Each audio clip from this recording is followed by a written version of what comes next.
Hello दोस्तों, आज की कहानी का नाम है माँ तुम ऐसी होती हो। विमल बहुत परेशान था। उसे समझ में नहीं आ रहा था कि वो इस परिस्थिति से कैसे निपटे। वो अपनी माँ को बहुत चाहता था, किंतु उसकी पत्नी और उसके बच्चे माँ से बहुत दूर भागते थे, क्योंकि उसकी माँ की एक आंख नहीं थी, साथ ही उसकी कमर में 90 अंश झुकी हुई थी। वैसे वह अपना सारा काम खुद कर लेती थी, किंतु फिर भी वो उसकी पत्नी और उसके बच्चों के लिए हमेशा खटकती थीं।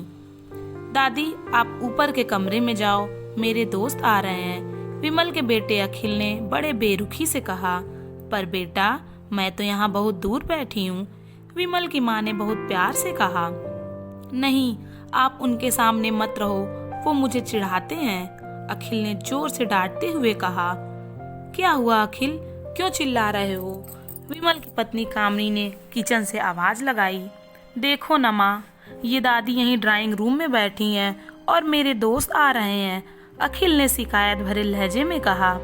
माँ जी, आप ऊपर चली जाओ, क्यों हम लोगों को लजवाती हो?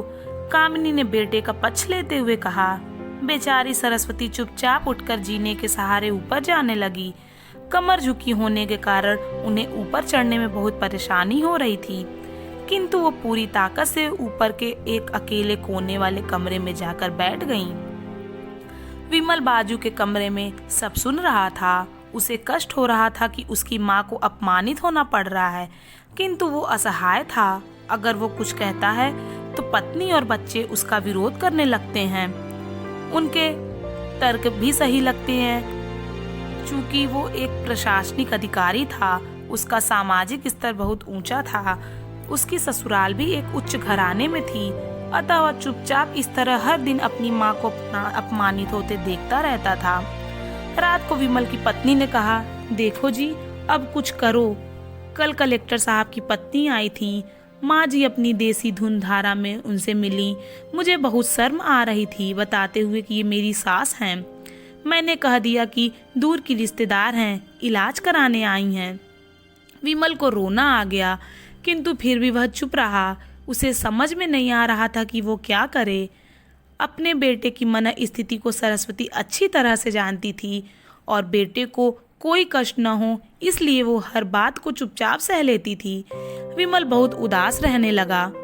एक तरफ परिवार और सामाजिक स्तर पर जीने की प्रतिबद्धता थी, तो दूसरी ओर माँ। आखिर माँ से बेटे की यह हालत देखी नहीं गई। एक दिन उसने अपने बेटे से कहा, विमल, बहुत दिन हो गए हैं, मैं अपने गांव जाना चाहती हूँ, मुझे वहां पहुंचा दो, मेरा यहाँ मन नहीं लग रहा। किंतु माँ, वहां तो कोई नहीं है, तुम्हारी देखभाल कौन करेगा? विमल ने आश्चर्य से पूछा। अरे सब गांव वाले तो हैं, और वो तुम्हारे मामा जी तो उसी गांव में रहते हैं, और फिर हम सब सारी व्यवस्थाएं कर आएंगे ना। कामनी को तो जैसे मन की मुराद मिल गई हो। हाँ बेटा, बहू सही कह रही है, सरस्वती ने लंबी सांस लेते हुए कहा।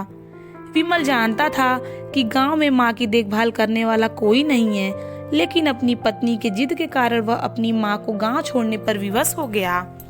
माँ को गांव छोड़कर आते वक्त उसे रोना आ रहा था तथा अपनी बेबसी पर गुस्सा भी आ रहा था, किंतु परिवार, पत्नी और समाज ने उसके इन मनोभावों को दबा दिया और वो सुकून सा महसूस करने लगा। कुछ दिनों के बाद उसके चाचा, जो अमेरिका में रहते थे, आने वाले थे। जब विमल बहुत छोटा था, उसके पिता जीवित थे, तब वो भारत आए थे, और उसके बाद वो अब भारत आने वाले थे।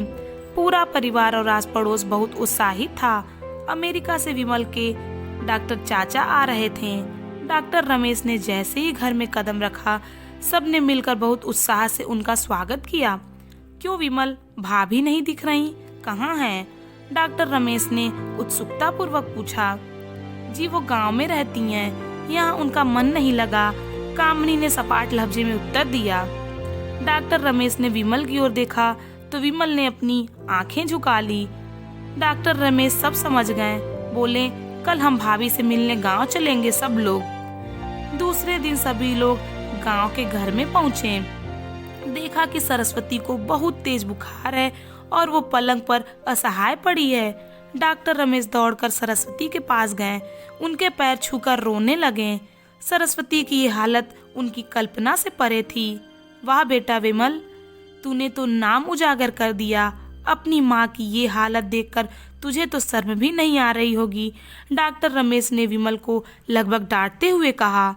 नहीं देवर जी, विमल का कोई दोष नहीं है। मैं खुद गांव आई थी। सरस्वती ने अपने बेटे का बचाव किया।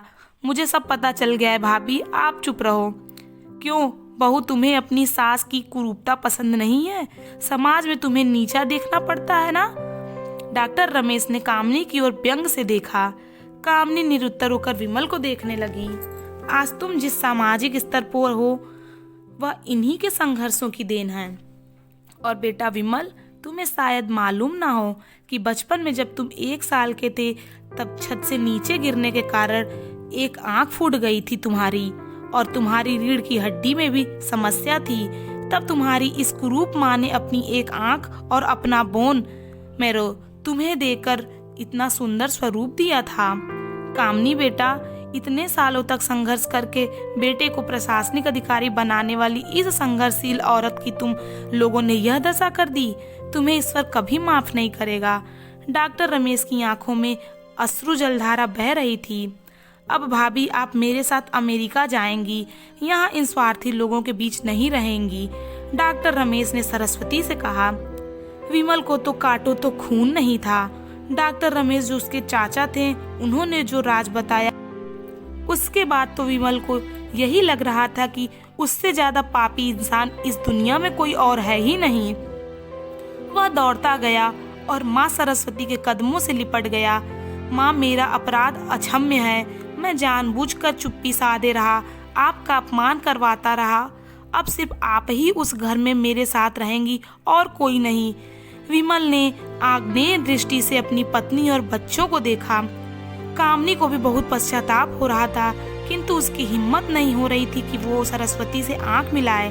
सरस्वती ने कामनी की मन स्थिति को समझकर उसको पुचकारते हुए अपने पास बुलाया और विमल को डांटते हुए कहा, खबरदार, जो मेरी बहू को मुझसे अलग करने की कोशिश की तो तुझे ही घर से बाहर निकाल दूंगी। कामनी और बच्चों ने सरस्वती के पैर पकड़ते हुए माफी मांगे और अपने व्यवहार के लिए माफी मांगते हुए कहा, माँ, मुझे माफ कर दो। और माँ के हृदय ने सबको माफ कर दिया।